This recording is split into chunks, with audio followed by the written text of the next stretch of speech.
जय श्री कृष्ण दोस्तों, राधे राधे। आज इस वीडियो में हम श्री कृष्ण की कथाएं, जी हाँ, आज इस वीडियो में हम आपको 108 श्री कृष्ण भगवान जी की अद्भुत लीलाओं का वर्णन करेंगे। लेकिन ये अध्याय काफ़ी दिनों तक चलेगा। एक वीडियो में केवल 4 ही कथाओं का वर्णन होगा। तो वहीं आपको बता दें कि आज हम इस वीडियो में दिव्य आकाशवाणी, कंस का क्रोध और 8वें पुत्र की प्रतीक्षा, वहीं श्री कृष्ण जी का जन्म, इन सब कहानियों के बारे में बताएंगे। तो कृपया करके वीडियो को अंत तक जरूर सुनना। अगर आपको अच्छी लगे तो लाइक करना न भूलना। दिव्य आकाशवाणी के बारे में बात करेंगे। बहुत समय पहले की बात है। मथुरा पर राजा उग्रसेन का शासन था। उनका कंस नामक एक पुत्र था। वह अत्यंत महत्वाकांक्षी योद्धा था। अतः वह अपने पिता उग्रसेन के द्वारा राजगद्दी सौंपे जाने की प्रतीक्षा न कर सका। अपने कुछ विश्व पात्रों के साथ मिलकर उसने अपने पिता महाराजा उग्रसेन को राजगद्दी से हटाकर कारागार में डाल दिया और स्वयं राजा बन बैठा। इसी बीच कंस की चचेरी बहन, जी हाँ, देविका, जिसका नाम था देविका का विवाह कंस के मित्र वसुदेव के साथ हो गया। विवाह का उत्सव समाप्त हो जाने पर कंस स्वयं अपनी बहन देविका और उसके पति वसुदेव को रथ पर बैठाकर उनके घर पहुंचाने गया। जब कंस उन्हें रथ पर बिठाकर ले जा रहा था, तभी एक आकाशवाणी हुई। आकाशवाणी क्या कहती है? कंस सावधान, देवकी और वसुदेव का 8वां पुत्र तुम्हारा काल बनेगा। आकाशवाणी सुनते ही कंस क्रोध से पागल हो गया। वह देविका की ओर मुड़ा और उसने देविका को मारने की चेष्टा की। उसने अपनी तलवार निकाल ली। तभी वसुदेव ने कंस के पैर पकड़ लिए और देविका को छोड़ देने की याचना करने लगा। उसने अपने सभी नवजात शिशुओं को जन्म लेते ही कंस को देने का वचन दिया। अब सुनते हैं दूसरा अध्याय, जो था कंस का क्रोध। जी हाँ, वसुदेव ने अपनी नवजात शिशु को कंस को देने का वचन दिया था।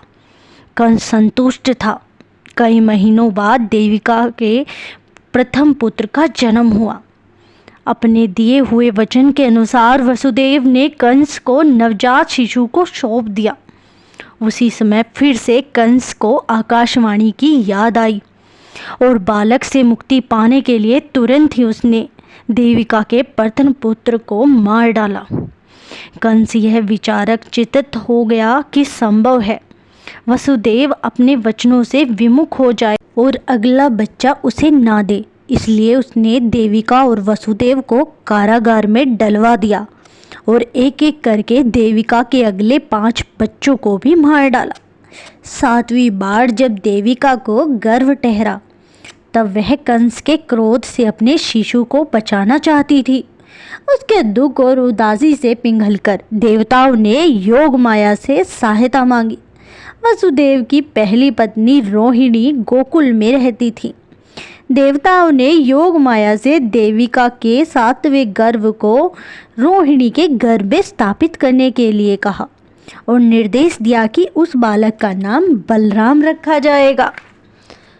अब बात करते हैं तीसरी मुख्य घटना की, जिसे सुनकर आपके रोंगटे खड़े हो जाएंगे। जी हाँ, 8वें पुत्र की प्रतीक्षा। योग माया ने देवताओं की आज्ञा का पालन किया और देविका के गर्भ को रोहिणी के गर्भ में डाल दिया। ऐसे होते ही चारों ओर देवियों के गर्भपात की खबर फैल गई। देविका के 7वें पुत्र को नष्ट हो जाने से कंस कुछ समय के लिए निश्चिंत हो गया। कुछ माह बाद देविका पुनः गर्भवती हुई। कंस को पता चला कि देविका की 8वीं संतान आने वाली है। इस बार वह अत्यंत सावधान था। आकाशवाणी उसे चैन से बैठे नहीं दे रही थी। हर पल उसे यही भय खाए जा रहा था कि एक दिन यह 8वीं संतान बड़ी होकर उसका अंत कर देगी। देविका की 8वीं बार गर्भवती हुई थी। एक दिव्य तेज से उसका चेहरा दमक रहा था। उसने ईश्वर से प्रार्थना करी कि किसी प्रकार उसकी संतान कंस से बच जाए। इधर कंस ने कारागार में अपनी बहन देविका और वसुदेव पर कड़ी दृष्टि रखने के लिए सिपाहियों की संख्या बढ़वा दी थी। पहरादारों को उनसे आज्ञा दी थी कि शिशु के जन्म लेते ही तुरंत उन्हें सूचित की जाए। कंस अपनी अगली योजना की तैयारी में जुटा हुआ था। उसे अब नींद नहीं आती थी और वह सदा परेशान ही रहता था। अब समय आया हमारे बाल गोपाल जी का जन्म। जी हाँ, श्री कृष्ण का जन्म। अतः रात्रि के ठीक 12 बजे कृष्ण ने देविका के गर्भ से जन्म लिया। यह देविका की 8वीं संतान थी। आकाशवाणी इसी संतान के विषय में थी जो कंस को मारने वाला था। चारों ओर गहरी शांति और घोर अंधकार था। तभी एक तेज से भरपूर ज्योति पुंज दिखाई दिया और आकाशवाणी हुई। उस आकाशवाणी ने वसुदेव से बालक को गोकुल पहुंचाकर यशोदा की बगल में लिटा देने के लिए कहा और यशोदा की नवजात कन्या को लाकर देविका की बगल में सुलाने के लिए कहा। वसुदेव तुरंत शिशु को एक टोकरी में रखकर गोकुल के लिए चल पड़े। आश्चर्यजनक रूप से उनकी हथकड़ियां अपने आप खुल गई थी। कारागार के द्वार भी खुल गए थे और सभी सिपाही गहरी नींद में चले गए थे। मूसलाधार बारिश हो रही थी। बिजलियों के गड़गड़ाने की आवाजें आ रही थी। यमुना नदी बाढ़ के कारण उफान पर थी। वसुदेव ने टोकरी अपने सर पर रखी हुई थी। यमुना में रहने वाले शेषनाग ने शिशु को बारिश से बचाने के लिए अपने फन का छाता फैला दिया था। यमुना ने भी शांत होकर वसुदेव को रास्ता दे दिया और वह गोकुल पहुंच गए।